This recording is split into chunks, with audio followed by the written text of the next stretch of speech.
안녕하세요, 가치남입니다. 이번 주 주말에 날씨가 조금 따뜻한 것 같더라고요. 더 추워지기 전에 가을을 많이 즐기시고요. 언제나 시장이 좋지 못하고 또 내가 조금 손실을 입었다고 하더라도 자신감 잃지 말고 늘 힘낼 수 있는 하루가 되었으면 좋겠습니다.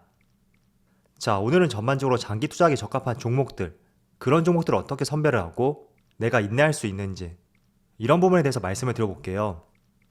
자, 먼저 장기 투자와 관련된 내용을 설명드리기 전에 어제 종료되었던 미국 시장 흐름부터 살펴볼게요.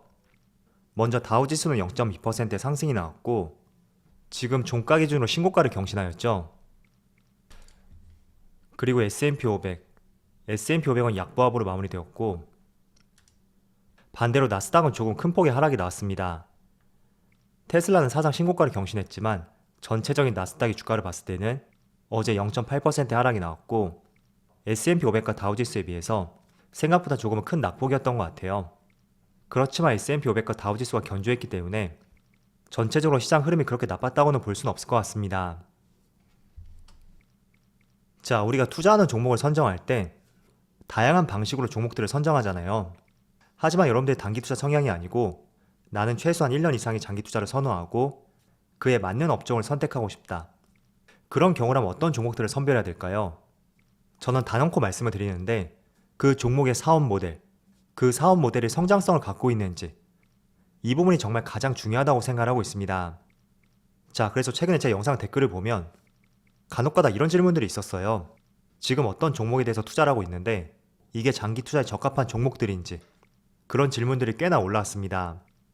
그래서 이와 관련해서 한번 말씀을 드려보면 항상 여러분들이 장기 투자할 때 그때는 정말 차트의 위치도 중요할 수가 있고 또 시장의 상황, 그리고 주변 증시의 흐름 이런 것들도 중요할 수가 있습니다. 그렇지만 이보다 더 중요한 것이 그 기업의 영업이익이 꾸준히 늘어날 수 있는지 그 부분을 가장 중요시 봐야 되거든요. 그렇다면 기업의 영업이익이 꾸준히 늘어나기 위해서는 그 산업 자체가 확장성을 가지고 있어야 되겠죠. 자, 그래서 제가 몇몇 산업에 대해서 한번 말씀을 드려보면서 같이 한번 추가적으로 말씀을 드려볼게요. 자, 대표적인 성장성을 갖춘 산업 중에서 우리가 흔히 알고 있는 2차 전지 이쪽은 너무나 많이 알고 있고 특히 소재 쪽으로 여러분들이 많이 알고 계실 거예요. 그래서 이 부분은 너무나 많이 알고 있기 때문에 제가 소재 산업을 제외하고 조금은 다른 산업 쪽으로 같이 한번 말씀을 드려볼게요. 자, 지금 보시면 친환경차 폐배터리 전기차 시장이 커지게 된다면 당연히 배터리 시장도 커질 수밖에 없겠죠. 그럼 반대로 한번 생각해 볼게요. 이 생산된 배터리가 많아진다는 것은 그만큼 폐배터리도 많아질 수 있다는 의미가 될 수가 있고 지금 여기 그래프를 보시더라도 지금 시점으로 하여금 2040년까지 배출되는 폐배터리가 거의 570배 이상 상당히 증가할 수 있다는 데이터라고 볼 수 있습니다. 여기 보세요. 2024년에 1만 개를 예상한다면 2040년에는 약 576만 개.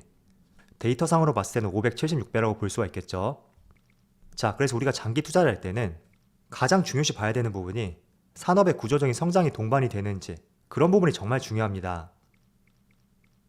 그래서 지금 코스피 지수를 보시면 최근에 시장의 대외 변수로 인해서 주가가 많이 하락이 나왔고 그에 따라서 성장성을 갖춘 산업이라고 하더라도 주가의 움직임이 그렇게 좋지 못하는 이런 종목들도 있을 거예요.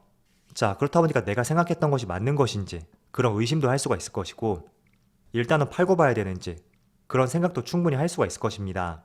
그렇지만 저는 여러분들에게 한 가지 말씀을 드린다면 그런 상황이 올수록 여러분들 생각의 기준을 세워줄 수 있는 것은 지금의 주가의 흐름 그리고 대외 변수에 의한 주가의 흐름 그런 것보다도 지금 보시는 것처럼 내가 폐배터리 관련주에 투자를 했다면 이 산업은 여전히 성장성을 보여줄 것이다. 그것에 더욱더 집중을 해서 투자할 필요가 있다고 생각하고 있습니다. 그래서 이런 산업이야말로 정말 여러분들이 장기 투자를 했을 때 100%, 200%그 이상의 수익이 발생될 수 있는 대표적인 성장성을 갖춘 산업이라고 볼 수가 있겠죠. 자, 조금 더 예시를 들어서 말씀을 드려볼게요. 자, 전기차 판매량이 늘어나게 된다면 당연히 충전기 이 충전기도 급격하게 늘어날 수밖에 없습니다. 지금 여기는 2020년 6월까지니까 과거 데이터죠. 그렇다는 것은 앞으로 더욱더 성장을 갖출 수 있는 대표적인 산업이라고 볼 수가 있고 지난 8월달이었나요? 이 충전기 법안이 통과가 되면서 새로 짓는 아파트 내의 일정 부분을 반드시 전기차 충전기를 설치해야 된다. 이런 내용을 저도 얼마 전에 봤던 것을 기억하고 있습니다. 그래서 앞으로도 이런 기준은 계속해서 완화될 것이고 전기차 충전기 할당량이 늘어나게 되겠죠. 그래서 내가 오늘 투자해서 한 달 뒤에 승부를 볼 것이다. 그렇다면 이런 종목들은 조금 맞지 않을 수가 있어요. 그런 종목들은 수급이라든지 최근에 이슈가 되고 있는 테마들, 그런 것들을 살펴보면서 투자하는 것이 어울릴 수가 있습니다. 그렇지만 나의 성격은 1년 이상 장기 투자하는 것이 어울리는 것 같다. 그렇다면 반드시 종목을 선정할 때 그 종목이 영위하고 있는 사업, 그 사업 모델이 성장성을 갖추고 있는지 그 부분을 면밀하게 검토를 해보셨으면 좋겠습니다. 그래서 이런 기업들 같은 경우에는 과거의 실적을 보는 것은 아무 의미가 없어요. 솔직히 이차전지 같은 경우에도 지난 2018년도부터 본격적으로 시장에 관심을 받던 업종 중에 하나였습니다. 그렇다는 것은 2018년 이전에는 그렇게 실적을 기대해 볼 수 없다는 뜻이 될 수도 있거든요. 그래서 성장성을 갖춘 기업들은 과거의 실적을 보는 것은 그렇게 중요하지 않다. 과거에 적자를 냈던, 이익이 크게 개선되지 않았던, 그것보다 중요한 것이 내가 지금 관심을 두고 있는 이 종목이 영위하는 사업이 구조적인 성장성을 갖추고 있는지 그 부분을 조금 더 중요시 보시면서 투자의 방향성을 한번 세워보셨으면 좋겠습니다.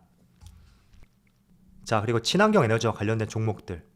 제가 대표적으로 성장성을 갖춘 산업이라고 분류하는 업종 중에 하나예요. 자, 여기 데이터를 보시면 지금이 2021년이니까 한 이쯤 될 거거든요. 그런데 많은 나라들의 온실가스 감축 목표를 보세요.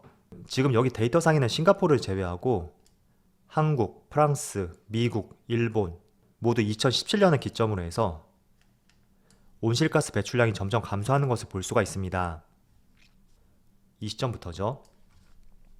그래서 온실가스 감축이라는 것은 대한민국만의 국책 사업이 아니고 전 세계 국책 사업이라고 볼 수 있고, 그렇다는 것은 온실가스 감축과 관련해서 우리가 반드시 관심을 가져야 된다는 의미가 될 수 있습니다. 그래서 제가 9월달부터 꾸준히 말씀을 드렸을 거예요. 이 탄소 포집과 관련된 종목들, 유니디를 비롯해서 후성, 휴캠스, 그리고 몇 종목들을 같이 말씀을 드렸는데 그런 종목들도 산업의 성장성과 함께 장기 투자하기 정말 좋은 종목이라고 볼 수 있습니다. 그리고 차량용 반도체, 이쪽도 마찬가지죠. 꼭 차량용 반도체가 아니더라도 비메모리 반도체, 파운드리 이쪽도 성장성을 갖춘 산업 중에 하나라고 볼 수 있어요. 그렇지만 차량용 반도체 시장 같은 경우에는 자율주행이 확대가 됨에 따라서 조금 더 폭발적으로 성장할 수 있는 대표적인 산업이라고 볼 수 있습니다. 그래서 차량용 반도체 관련 기업들, 그런 기업들도 관심을 가질 필요가 있겠죠. 자, 그리고 조금 전에 말씀을 드렸던 자율주행 시장. 지금은 자율주행 시장이 굉장히 원시적이라고 볼 수가 있는데 2025년부터 조금씩 가시적인 성과가 발생이 될 것이고, 분명히 자율주행 시장도 이와 관련해서 커질 수밖에 없다고 생각하고 있습니다.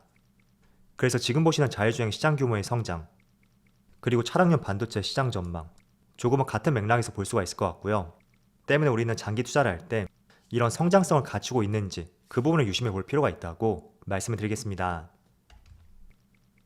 자, 그럼 최근에 조금씩 뜨거워지고 있는 리오프닝 관련주들, 이런 종목들은 장기 투자하기에 적합한 종목일까요?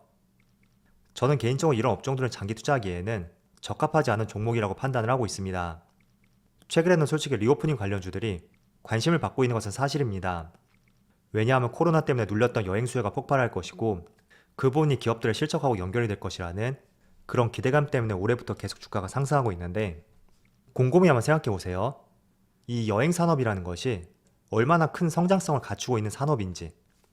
일단은 국내 여행사들은 내수에 치중이 되어 있고, 물론 영업이익이 증가한다고 하더라도 조금 전에 보여드렸던 산업들, 그런 산업과 비교해 봤을 때는 크게 성장성을 기대해 볼 수 없는 업종이라고 볼 수 있습니다. 그리고 하이트진로, 이 종목도 저는 최근에 굉장히 관심을 두는 종목 중에 하나예요.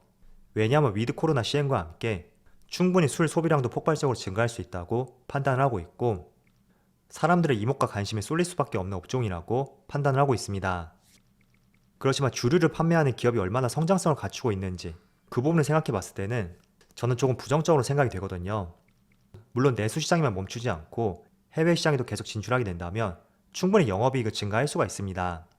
그렇지만 산업의 구조적인 성장성을 기대해 보기에는 다소 아쉬운 종목이 될 수 있습니다.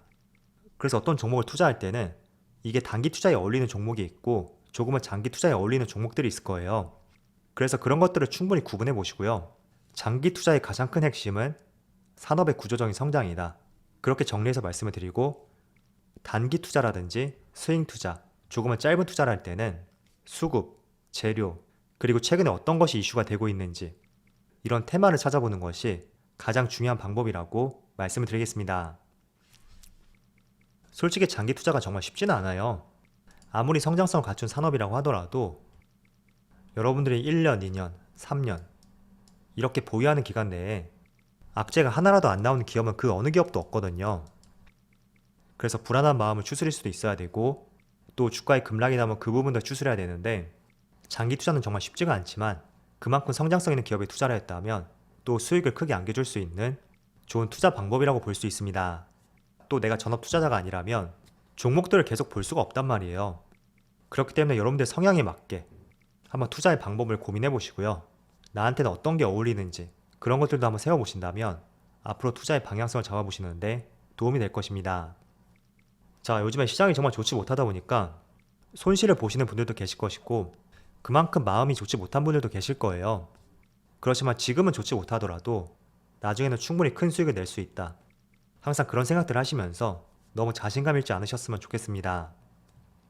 자, 그럼 오늘 영상 여기서 마치도록 하고요. 언제나 여러분들의 성공 투자를 기원하도록 하겠습니다. 감사합니다.